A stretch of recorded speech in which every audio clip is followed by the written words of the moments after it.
I just do think that playing baseball and other sports, it just allows to set you up for life, and kind of what it has in store. And then the grit component, the toughness, and continue to take ground balls and taking one off your chest and to still stick your nose in there and try to catch the baseball or hit off the tee or soft toss, and you make an error and you still got to go up there and hit. And those are things that you got to pick yourself back up, and the team aspect of serving others and playing for others and depending on other people, but also holding yourself accountable. So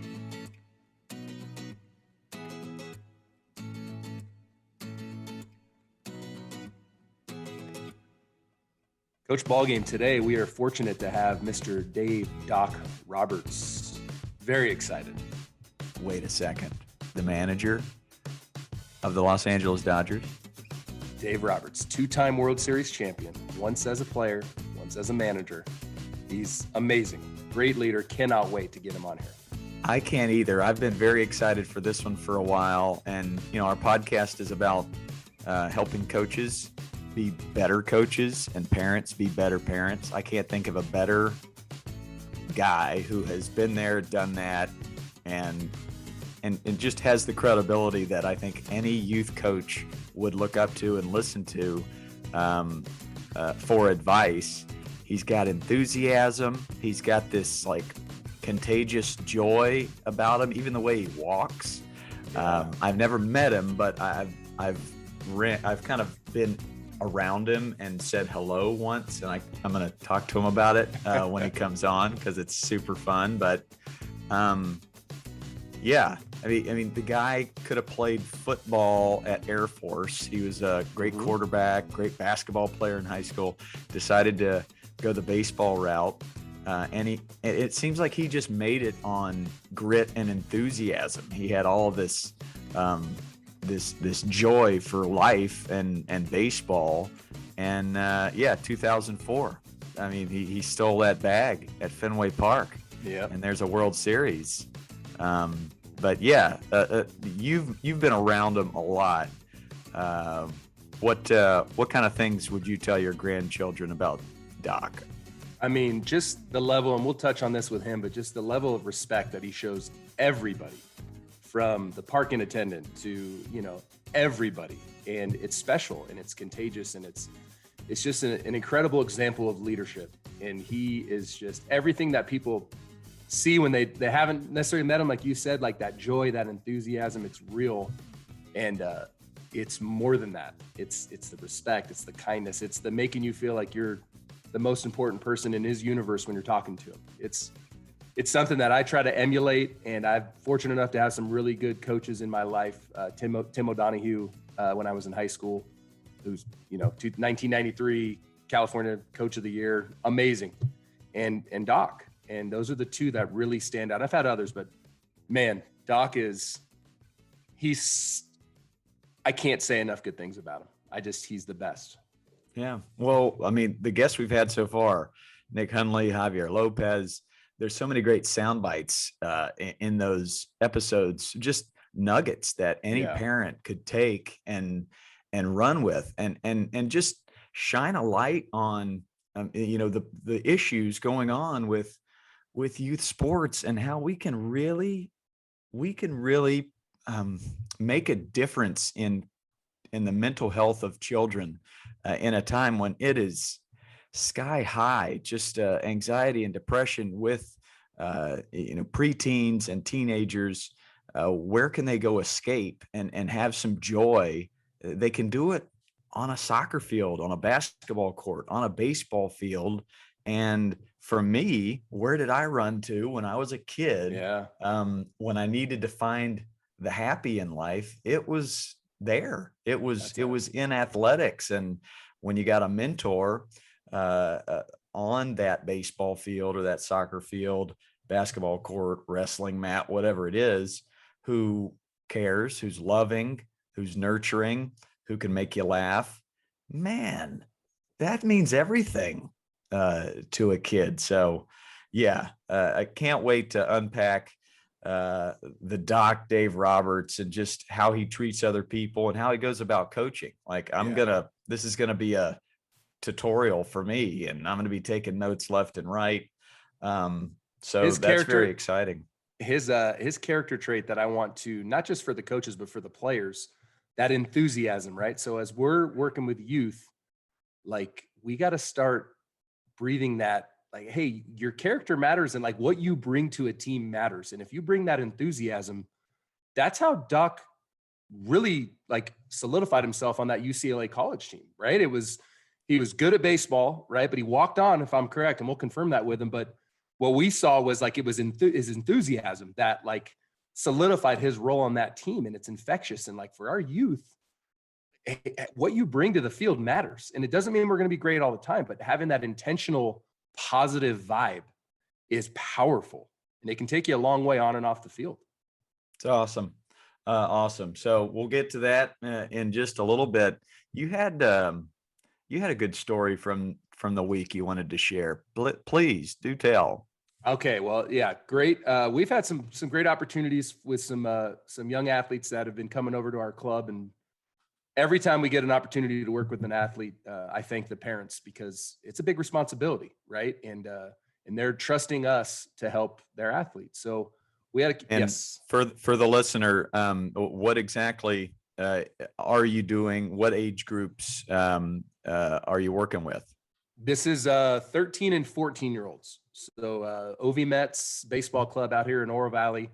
And so we got a 13-year-old, very good athlete, but he made a mistake at practice. And as a coach, and coaches, be mindful of this, like body language, right? He made a mistake, and right away he showed that like shoulders down, like, oh no, I let coach down, or I made a mistake and like I'm in trouble, right? So, and he's never had me. This is my first time coaching because I just got home and he was out of town. So moral of the story, he's never been in a practice setting with me.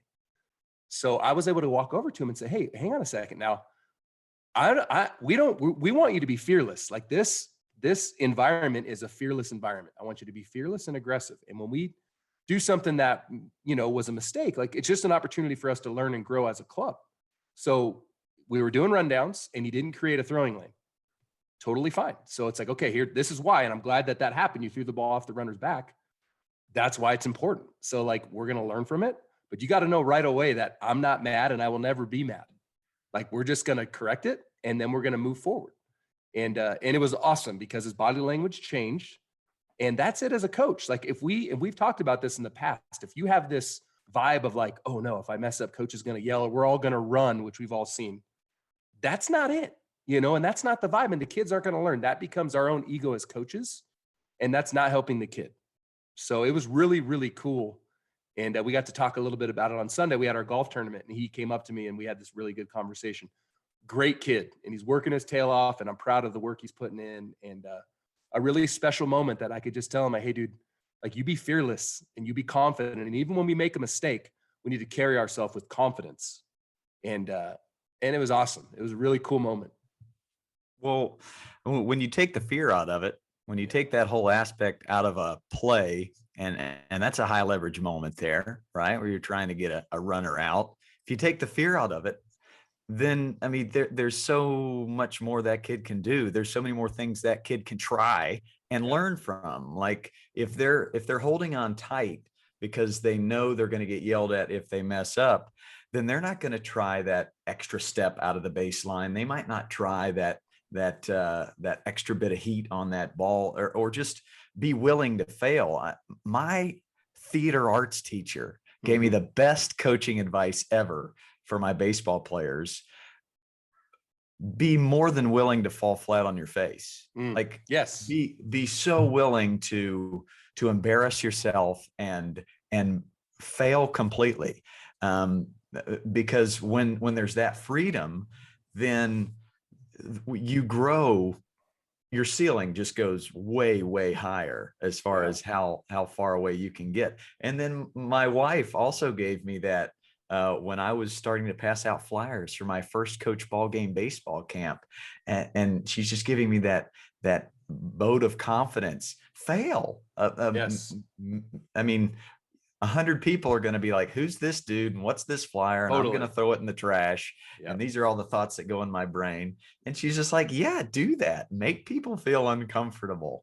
What you're doing matters and it's necessary. So yeah, just having the freedom to fail and fall flat on your face and embarrass yourself, you need a mentor like you to give that confidence to a teenager. Because especially at a young age, that's hard. That's hard to just open up and say, yeah, I'm going to mess up. It's going to happen. But I think the only way I was, I was saying we celebrate it. So we had a moment last week where one of our fastest runners, stud, right? He's on second base and obviously ground ball hit behind him. So he's trying to advance. Well, it was hit to the pitcher, right? So it was behind him, but the pitcher fielded it. Now we got this rundown and he was out, right? Well, I got all excited and I loved it. I said, Jaden, that was awesome. Because here's the thing. Every one of us on this field probably would have made that exact same decision, right? So you're being a good teammate and you were thinking aggressive. We have to make sure it gets past the pitcher. But instead of oh, great, here we go, coach is going to make us run, we made another mistake. No, we all talked about it as a club and we celebrated Jaden's effort and we got better because that was just practice. And in the game, we're all going to remember that just because the ball's behind you, you have to make it clear the pitcher on a ground ball. It was awesome. That's the vibe. And then later in practice, I thank Jaden because he's working his tail off. He wants to be a sprinter. I mean, he's fast. He's so fast.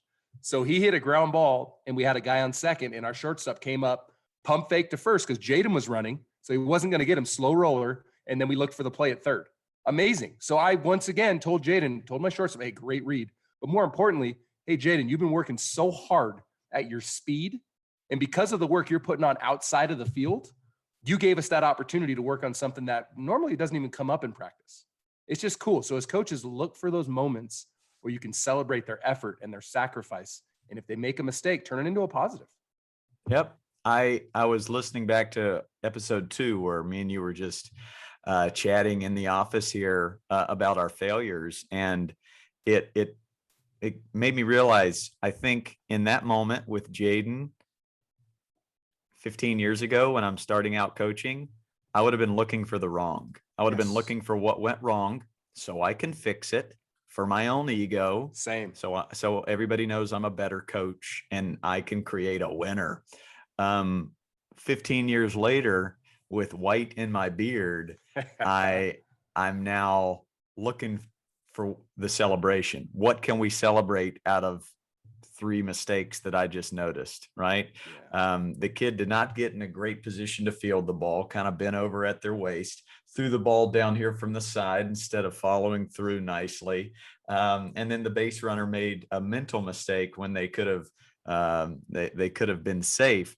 There's 3 wrongs, but man, I think 3 wrongs definitely makes a right if you're looking through the right lens. And yeah, find what you can celebrate. I was a terrible outside fastball hitter. Like even into college, I was dead pull. I like to yank everything. I like to lean and lunge and pull everything. And it took the confidence and it took the freedom of being late, letting the ball travel, and being okay with swinging late for me to ever learn how to hit that outside pitch. Thanks to a coach that I had at Brown University that worked with me a lot and taught me a couple great drills of how to let it travel. And then, just be okay with being late. Because I think the anxiety would build in me where I'd see that outside pitch and I'm like, well, I don't want to wait and just let the ball get in the catcher's mitt and be late. So I would lunge and lean and roll over it, but at least I made contact. And just having a coach being like, how about a strikeout, right? How about 9 foul balls in the dugout to the first base dugout, right? Yes. Why not? Why not? Because right now the ceiling is pretty low for your rollover to third base. So let's just look at it logically. Stay tall, stay back, let it travel, and swing and miss late, or just nub it down the first base line as you get through this. And those are the things I celebrate when I'm working with kids on hitting that outside pitch. Now I can use those things from my failures in college and even in high school for those kids now. And man, it just it brings so much more happiness to the field. Like we talk about the uptick in your happiness with this podcast. I've found such an uptick in my happiness from chatting with you about the way coaching should be. That's how we're going to create happiness with these kids and these parents. So we just finished a Sandlot season, and I'm working with kids ages 3 through 13. We just finished our fall season. Nice. We'll start our winter season after Thanksgiving starts, but I can't tell you how many kids that would not be playing the game of baseball have come out to the Sandlot in their blue jeans, and they've thrived, and they've told their friends about it, and now they're playing, and they want to go to an Angels game or a Dodgers game, all because of this idea as a coach that we're looking for something to celebrate. Yeah. And it transfers over to the parents, where they walk up to the field with their lawn chair and there's more smiling faces. There's not as much looking at the scoreboard and wondering, is my kid going to get that starting job in high school? No, especially at this age, they haven't even hit middle school yet. Just give them the love for the game, and make them just want to come back because of how much celebrating there is going on. So I saw it last night with a brother and a sister who came for the first time, and it was the final game of the season. But these two just wanted to try it out and see what it was like, and to kind of look through their eyes at something we created for 8 weeks straight, and all of these kids knew each other, and here's these two newcomers, but to see how included they were by all the other coaches, like we gave them a nickname pretty quick, and they immediately jumped on board and kind of figured everything out. Oh, they're singing this weird song about dancing on a toilet to get down and ready. Oh, they're cheering this hitter's nickname over and over every time they bat. Wait, everybody's giving a fist bump to the person that just got out. And, before you know it, they're right in there. And they've made a couple new friends. And I don't think they'd played much baseball at all. But they were 10, 11 years old, and they had a great time. So, I love that idea of looking for something to celebrate as opposed to looking for the wrong. It means the world to these kids. It's true as a coach. Like, what are you coaching, right? Like, what's your goal? So we want our coaches that are listening to this, and hopefully this can permeate youth sports. Let's start coaching their heart. Like, coach the kid's heart, coach them how to be kind, and fist bump the kid who got out, and don't roll your eyes if a teammate makes a mistake. Look at him and say, hey, I got you right here. Hey, I'm gonna get you a ground ball right here. Let's go. We got this. We'll pick each other up. And that's powerful. My 4-year-old this morning heard your voice, and he said, that's Coach Ballgame. I want to go back there, Dad. So Titus, shout out to Titus. But that's that vibe that you set. And so for us as coaches, celebrating the positive, and really, if we want to coach the process, right? Like there's nothing wrong with, hey, Billy, you made a mistake there. That's okay. What were you trying to accomplish? Right? And all of a sudden we can get into that process. Hey, how was your heart rate? A little fast, right? Okay, well, this is just practice. So what's going to happen in the game? Is it going to get even faster or slower?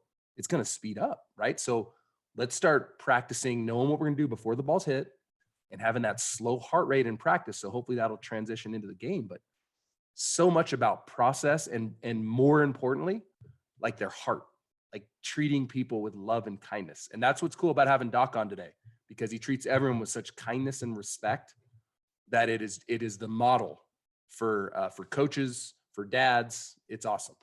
And that's why I want to ask a man like that, who is so positive and kind to everyone. Okay, how do you go about challenging that 1 out of 50 that just won't do what you ask, or they don't jump on the bandwagon? And I have a question for you, Chad Chomp. How do you eat an elephant? One bite at a time. Thank you, Nick Hunley. I've been That's Nick using that Hunley. so much. I've used it too. And attaboy to you, because my daughter is the most social, personable gal in her school. And we just had a parent teacher conference with her teacher, but it gets her in trouble sometimes, and she doesn't focus or listen in math class. And uh, this idea of just eating the elephant one bite at a time, that is her being. She is wired to be social. She is wired to just talk, and it gets her in trouble when she's supposed to focus and listen on a lesson. And I used that quote with the teacher. I said, thank you for being on board to try and eat this elephant one bite at a time, because we've tried. We have discussed it and given consequences and been firm and been stern and tried to be loving. And if you can just look at that as one small step at a time, and you got to just trust that when it matters, when they're grown, that it's all going to work out in the end. It makes it easier for a coach. I know that. Just eating elephants. So a big elephant we're trying to eat is this youth culture of aggressive parenting. Also can't wait to touch on that with Dave Roberts. But to piggyback kind of what you ran into last week with coaches getting thrown out and umpires getting cursed at, I ran into a dad who umpires in Marietta voluntarily, because the umpires they just left. They left the little league, and they said, you know what, we're just going to let you guys umpire. It's not worth it. This aggressive yelling and cursing from the bleachers and from the dugouts. We're going to go do our own thing. And you guys can figure out how to umpire your game. So they have volunteer dads and brothers that do all that stuff now. But hey, I think we're doing a pretty good job episode by episode trying to change this culture. It is not going to happen overnight. I know that. Well, they say win at all costs. So let's change that to win the kid's heart at all costs, right? And that may cost you a game. It may cost you your ego, but let's win the kids' hearts at all costs. How about that? You care if I write that one down? I think that's something that we write down. It came to me this morning. Win the kid's heart at all costs. All costs. I love that so much. Well, let me introduce our guest today. We are so fortunate to have Mr. Dave Doc Roberts. He's the best leader I've ever seen. He leads by example. He makes everyone feel validated and important. I can speak to that from my own experience. His record as a manager, 542 wins, 330 losses. That's amazing. I did a little bit of research. He's never managed a team that was below 20 games over 500. That's awesome. He's the best. And Doc, thank you so much for joining us. We're so excited to have you. Good morning. Fellas, good to be here. I love it. This is a good way to start my off season and catch up with you guys, talk leadership, culture, baseball, any direction you want to go, Chopper. Thank you guys. Love that. Go ahead, Coach Ballgame. Awesome. Well, just hearing that first, fellas, right there, you have a way of making other people just jump up. I just had a sip of coffee or something. I feel good, and it's that enthusiasm you bring. And I have a lot to unpack because I just love watching you coach the game. But I've never met you. But I was interviewing some players at the 2018 All-Star game in Cleveland. And you didn't know me from Moses, but you walked out of the dugout to do some interviews, and you see me with this conga drum and this funny hat, and you just look right at me and you wave like you'd known me for 100 years. And I was like, that's a coach right there. That is Hey, a guy. anyone rocking a hat like that deserves some extra love for sure. No doubt about it. You know what? I think it's just one of those things where, I get that from a lot of people in and outside the game, but it's about relationships. And I think that, whatever you do, it's like if you can kind of focus on the people and just building relationships, then it just makes it more fun. It just makes it more gratifying, and it makes your job, which you're obviously getting paid to do, more fun and easy to kind of navigate.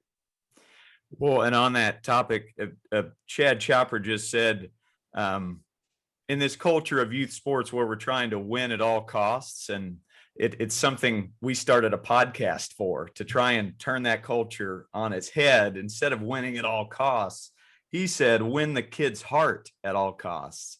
And I think if you're coaching the heart and you're coaching the person as opposed to the player, you kind of look through a different lens, and it becomes way more about nurturing and just respecting other people, which you do big time, and I look up to you because of that.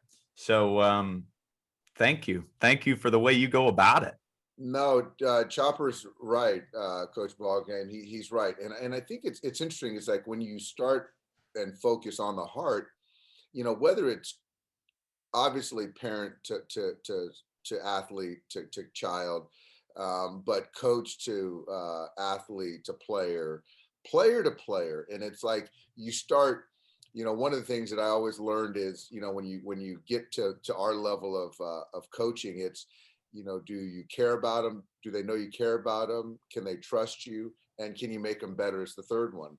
But it starts with the heart, and it's like when you can start getting people to kind of trust each other, care about each other, then they want to play for one another, and they're more open, and then the wins will be a byproduct, and ultimately fun. And we're talking about youth right now, and there's a long way from youth baseball or soccer or sports in general to big league baseball.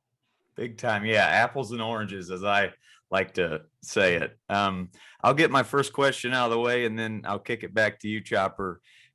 Your nickname. I always give kids nicknames. That's like how I engage them and kind of make them feel welcome. What's your nickname, and how'd you get it? So my nickname is Doc, DOC. It's DOC without the extra 8 years of education. I didn't go to medical school, so my initials are DR, Dave Roberts. College, I was called, my buddies used to call me DR, and then once I signed a pro contract within the minor leagues, it was Doc and Hit Doctor, and then it just kind of shortened to Doc. And so now I can differentiate from college friends, DR, professional baseball, it's Doc, and then high school is just Dave. So I wish I had more. I wish I had 8 more years of education to say I was smarter than I really am, but it's just simple DOC, Doc. It fits. And he is, I mean, he's selling himself a little bit short. He's got a PhD in how to treat people. I'm gonna tell you that. Hey Doc, what is your favorite thing about baseball? Well, my favorite thing about baseball, it's I can kind of look at it from a couple of different lenses now. From a player standpoint, I think it's just such a difficult game. It's a game of failure. You've got to, it's a quick recovery. You punch out with the bases loaded. You still got to go out there and play defense and potentially make a play for your team. I just love the team aspect of it, because ultimately, it takes 9 guys, on the field, offense, defense, but more than that, obviously, for a ball club. But it's the individual battles too. In the batter's box, you versus the pitcher, me as a base stealer, me and the pitcher, me and the catcher, the cat and mouse game. So I love the game within the game, underneath that kind of umbrella of the team. And as a coach, the game of baseball, so many different components, variables, people to try to come together to win one ball game. And then that mindset to then extrapolate that for 8 months and to try to compete at a high level every single day. There's a lot of things that go into my day, but the best part, and I tell my coaches pretty much every day, is right when that national anthem plays. That's the best part of my day because everything else is behind us, the preparation, and now it's just pure baseball. That's great. Two things I want to jump on with that. The first thing is you talk about the game and it's a game of failure, and that's so true. We talked about a situation last week where we had a second baseman who made an error, and he had that body language and like he had failed. So we came off the field and I said, "Hang on a second now. We respond. So I cannot wait to see how you respond." And his body language changed, and he went in, came up and hit a 3-run homer. And as a coach, yeah, I just got the chills because it's like that's it. It doesn't matter what happens. Get back in the moment and just do your very best. It's okay. We're gonna fail, but how do we respond?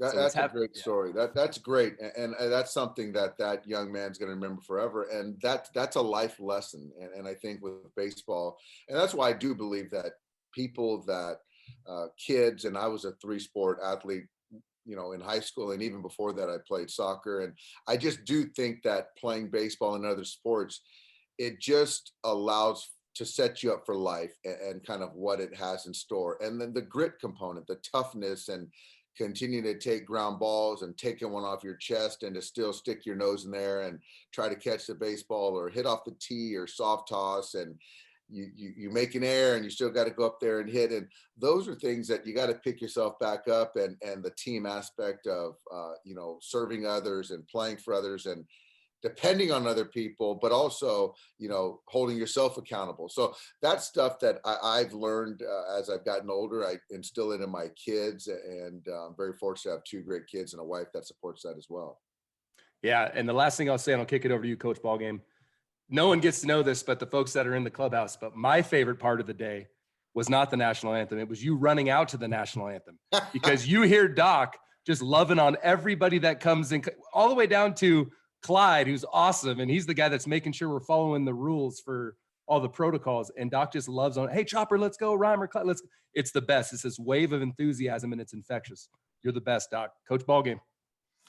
Wow. Well, you started to touch on it as far as multiple sports, and I feel like I played basketball and football as well as baseball too, and like you said, just the grit really came from football. I feel like my footwork came from basketball, and that's what made me able to play outfield in college as a baseball player, is the grit and the footwork. Should kids play multiple sports, and if so, why? So it's interesting.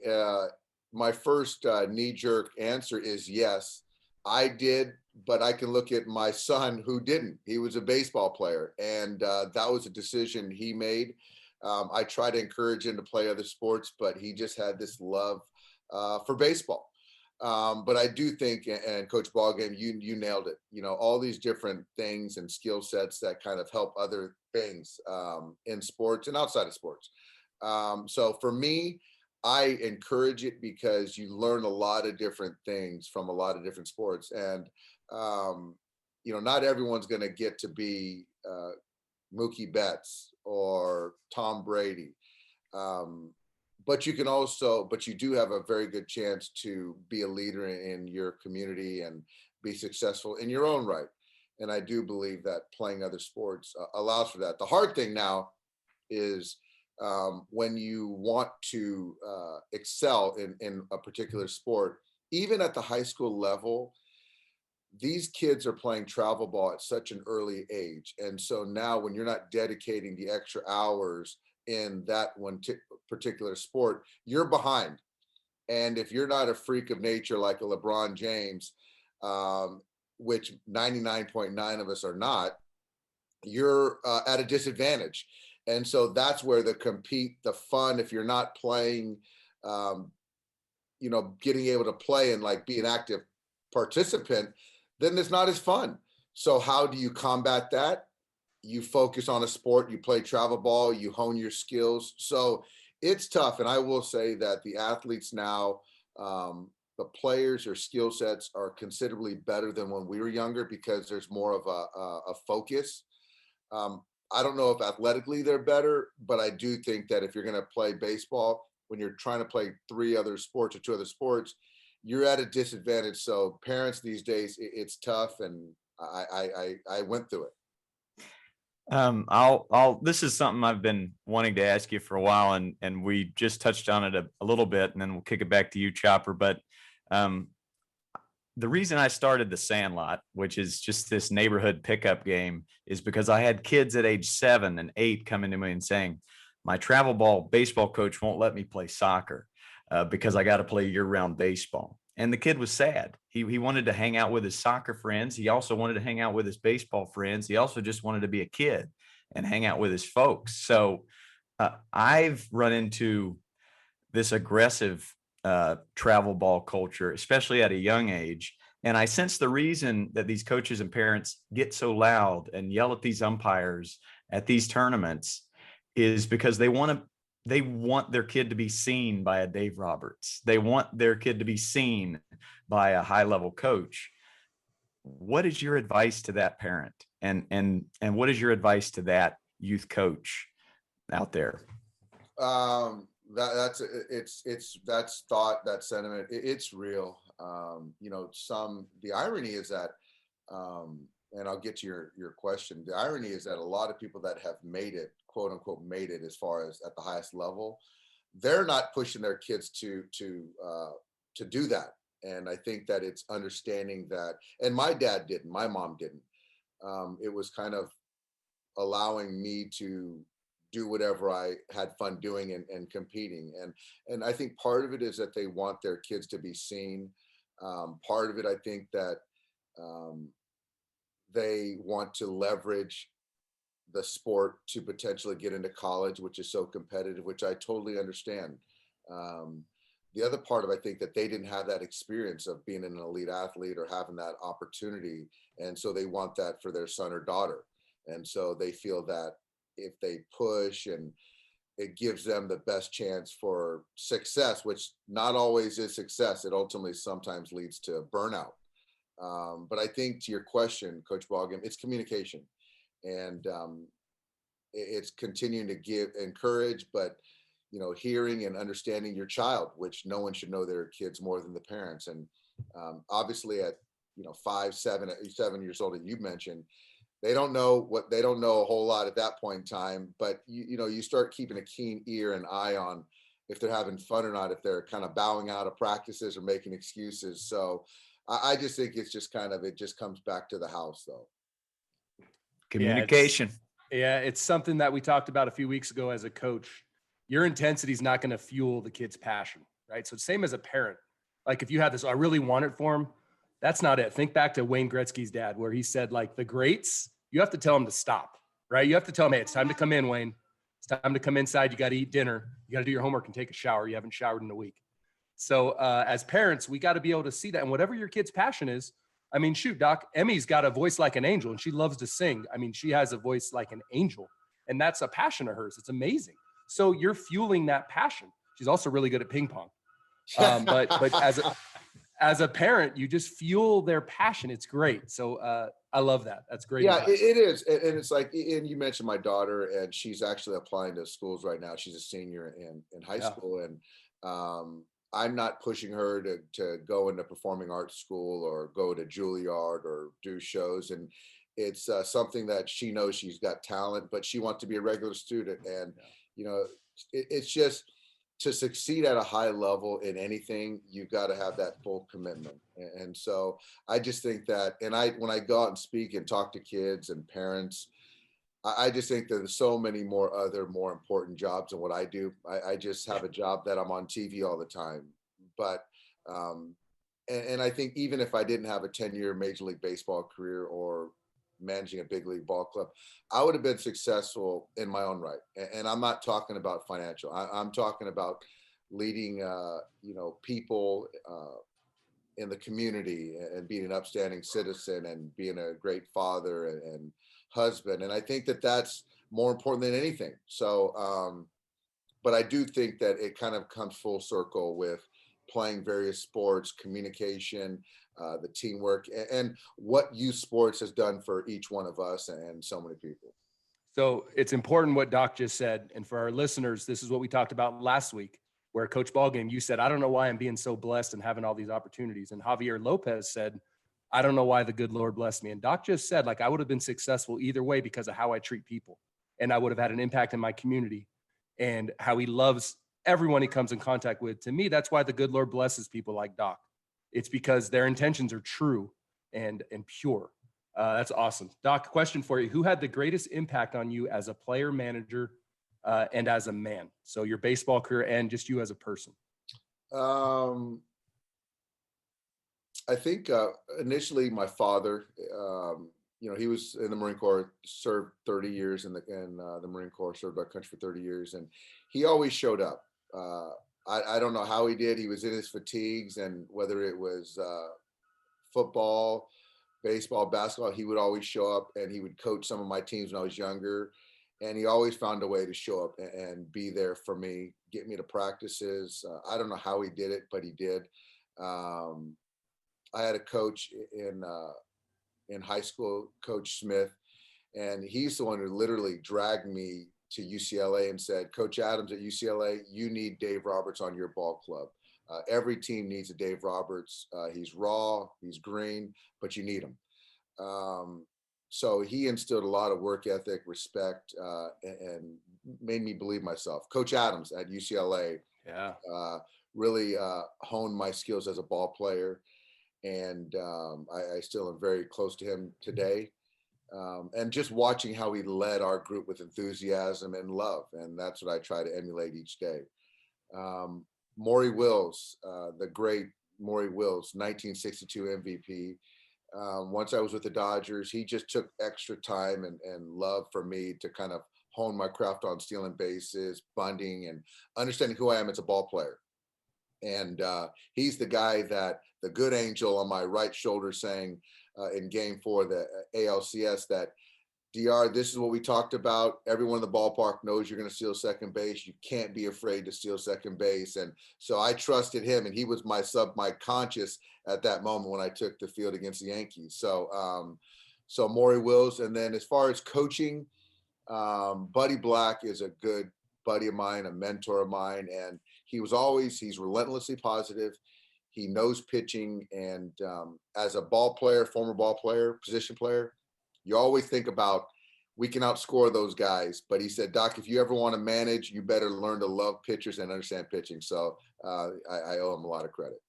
I love that. Coach Bogg, I'm going to kick it to you in a second, but I want to touch on Coach Adams real quick. He came out and spoke at Laguna Beach High School. Gary Adams, legend, in full UCLA gear. And one of the kids asked him, like, what do you hope to see if you're scouting a kid? And Coach Adams said, I hope he strikes out 4 times. Because if I'm coming to see him, I already know he can play. I want to see how he deals with failure. Ooh. Right. So, yeah. So that's it. And youth sports, like, teach the heart, teach him how to have resolve and respond and still stay positive. I tell my kids, a scout or a coach should never be able to tell the score based on your body language. Love right. So, yeah, that's awesome. Coach Ballgame. So good. That's so good. Me and Chopper have talked about this a lot on this podcast, is just our failures, especially early on as a coach. And I don't think you can become a good coach or a good parent unless you fail a whole bunch. And something that I did early on is I'd get pretty passive aggressive when kids lacked effort. And I've learned along the way that meeting each kid on their own playing field and finding out how each kid ticks and just being calm when I want to be angry helps a lot. But for you, how do you challenge a player that you can see lacks effort, even to a continuous basis? Well, yeah, that's a good one. You wish as a coach you never had to have those conversations and every player would play every play like it's their last play. That's just not reality. I think that I've learned, to your point, as the more experience you get, the more you learn, and the mistakes that you've made, which we've all made mistakes. I first and foremost try not to embarrass guys. I think that when I was growing up, it was about, you put guys on blast and coaches will embarrass you. I just don't think that's the best way to handle it. So one-off conversations, private conversations. Also, I like to have other players kind of go and hold their teammates accountable, because, as a coach, I think the best teams the best teams I've seen is when the players hold each other accountable, because no one wants to not have the respect of their teammates, and you don't want to let your teammates down. So I have certain guys that I try to, go to kind of, encourage guys to ramp up their effort. And also I've learned as a coach to not take things personal.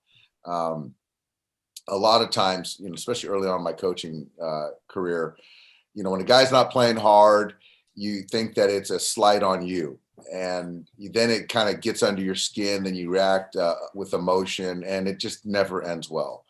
But a lot of times they're frustrated, or they're just having a bad day, and that happens.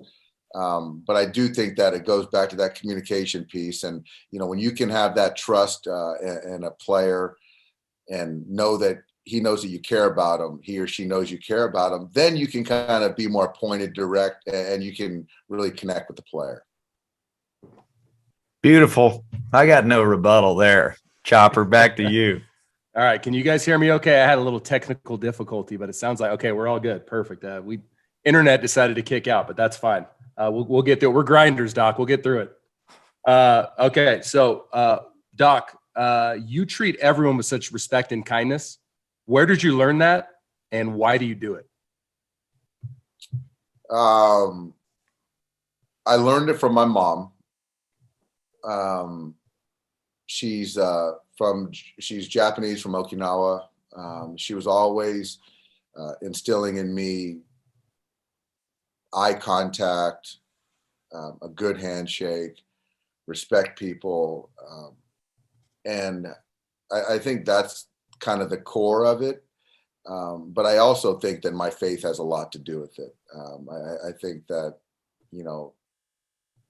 the only perfect human that walked the earth was Jesus, and just the way that he was such a servant leader. And so kind of my leadership is kind of mirrors that, and showing compassion and love. And I just think that, when I live my daily life of trying to pour into other people, it actually makes my life more fulfilling.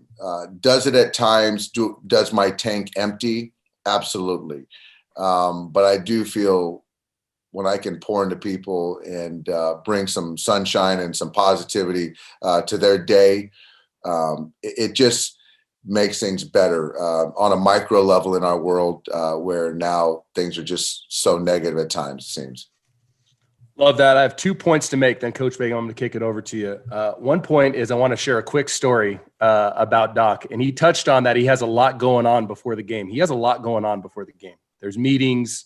His preparation level is second to none. And 2019, before COVID, we were able to bring our kids around.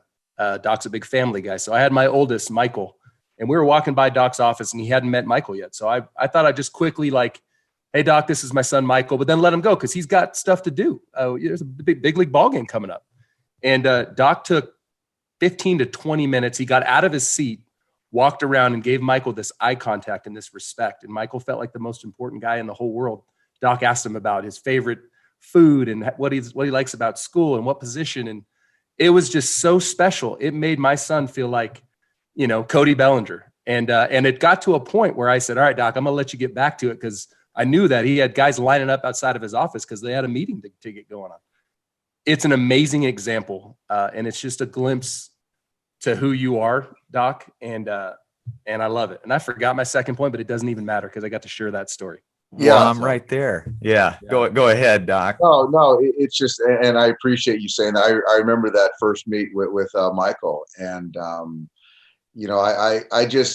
know that the people that, guys that when you come across them, when they're present, and guys that are not present. So whether I'm parenting, which my wife gives me a talking to many times over to be present, which I got to continue to be better, or you're coaching players. And I think that Coach Boggan, you said it, earlier on, it's like, you got to kind of be on their field, play on their field. And that's a big key to coaching, because everyone, every player has a different field, and you got to find out what their field is and play by their rules at times.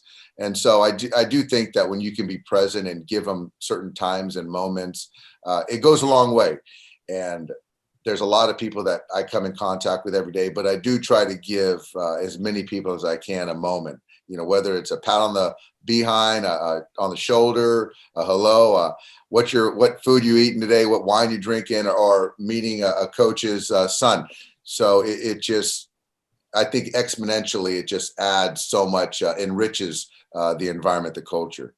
Yeah, and it makes you want to be better. So what you do and the vibe you bring makes me want to be better, And I do remember my second point, and it's something that I talk about with my kids through failure. And even at the big league level, I would share it with guys at the time when they were going through it. Putting others first, right? When you're going through it a little bit, when you get the focus off of yourself and what you're going through, and you love on other people around you, there's so much power in that. So that's awesome, Doc. Go ahead, Coach Ballgame. Well, my last thing is, I've been hearing this a lot from major leaguers, and heard it from you today, is the servant leader, right? And growing up, those two words didn't, except for Jesus, they didn't come into play. They don't go together. But there's this visual I have of my mentor, a guy who really taught me how to coach, and he's on a knee and he's spending a good amount of time tying this kid's shoe. And I know when I'm in the middle of a camp with 50 kids, the last thing I want to do is stop and care for this kid's shoelaces. I want to get the thing moving and keep people active. But something occurred to me, that might be the only thing these kids remember in 20 years, is just the visual of a grown man kneeling and tying this kid's shoe and making sure that shoelace didn't come off. So I just see that in you, and I see that in mentors I have, of being that servant leader. And I don't turn down a shoelace anymore because of it. But one of the things that my mentor also taught me about servant leading is apologizing when you know you messed up. And I think that's the hardest thing for me, especially with my assistant coaches and my players, is when I know I messed up, being able to own up to it. And this is my last question, but have you ever had to apologize? And if so, how did that build the bond? I don't know what it did to the bond. It was my second year or third year coaching. It was either in 17 or 18. We had a game at home, and it was a tie ball game going into the ninth inning. So we're at home. So it was top of the ninth inning, and the baseball book says that you bring in your closer, and our closer at the time was Kelly Jansen. And I decided to go with another reliever to save Kelly for a different part of the lineup. And so I used another reliever, I won't say his name, and he ended up giving up the lead. And so we didn't score in the bottom half. And so it's one of those things that I know that I felt it, and you knew that everyone on the team was saying, why don't we bring in Kenley in the ninth inning to keep it close, to give us a chance in the ninth? And I didn't. We lost the game. So I brought everyone in the clubhouse right after. And it was the balancing act, because initially I said the game was on me. I made a decision that I felt was the best chance for us to win. And that loss is on me. And I gave the reason why I did it, because I believe in the player that I put in the top of the ninth. But again, and I didn't want to slight him. So that was kind of a little bit of a balancing act, but something that, doesn't make sense, because if things don't make sense and they don't work out, you better be ready to be accountable to the players. I think that I don't think there was a meeting after the meeting, which is very important. So I kind of put it out there and owned it, which also lauding our guy that didn't feel great that night, that relief pitcher pitched the top of the ninth inning. So, and also making sure our closer understood my thoughts behind it as well. So I have done it, and it wasn't the first, and it probably won't be the last time. Yeah. And I'm trying to educate young coaches out there that might be the most meaningful thing you ever do, is sometimes just holding yourself accountable.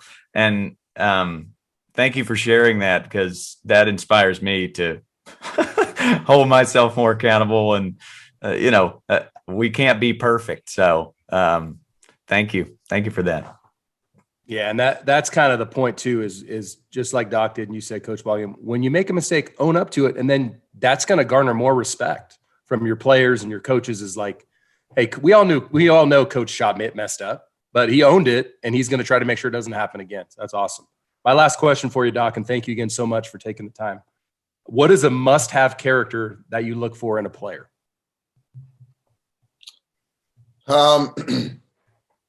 A must-have character trait.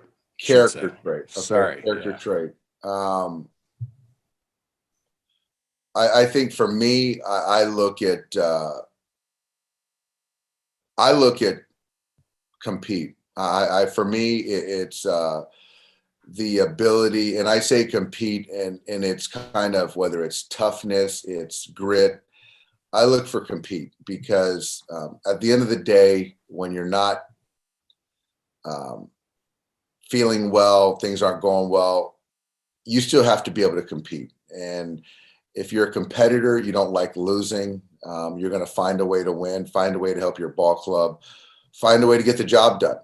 And so I think for me, and then also, and a lot of things that I talk about, I think help you in life. And I think life is, you play sports for a small part of your lives, but life, if we're blessed enough, can be a lot longer. And so the compete kind of helps all walks of life.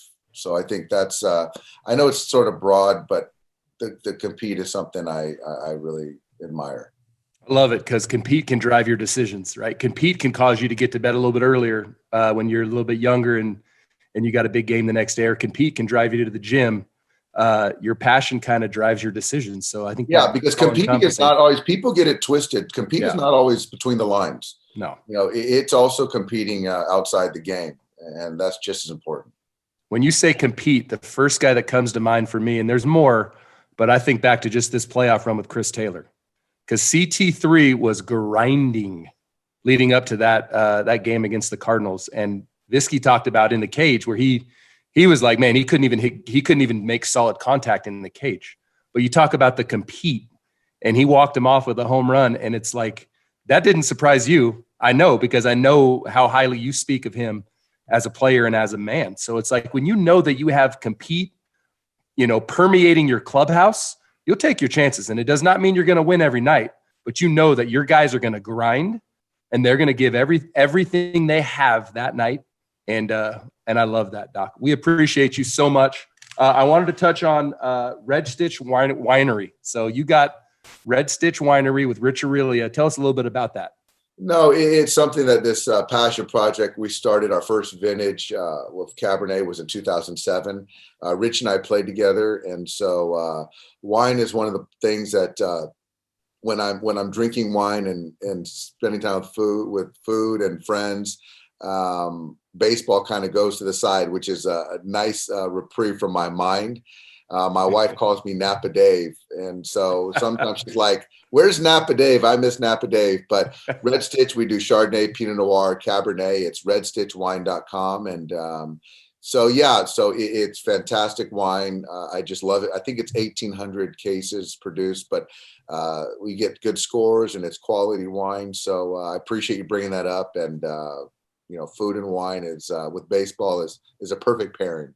Yeah, it's about family. And speaking of family, my wife insisted that I touch on Trisha Roberts, your awesome wife. She wanted me to tell you and tell the world that's her favorite person on the planet. Outside of me, I'm sure, but she loves Trisha. So had to throw that out there. We love you, Doc. You're the very best. And thank you so much for taking the time. Chopper, thank you guys for having me on. I enjoyed it immensely. Thank you, fellas. Thanks for what you guys do. Have a great day. Attaboy. All right. awesome. What an amazing guest. I mean, just You want to talk about amazing competing man.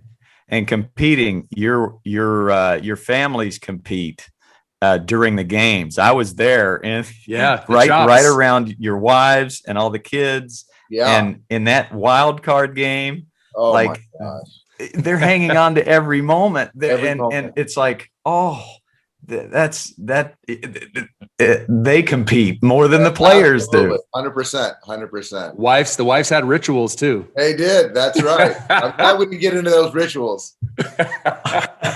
Great. Awesome. All right, Doc, have a great day. All right, fellas. Thank you guys. Awesome. All right. Ball game. Take care. See you later. Bye. Upper. I mean, Come on now.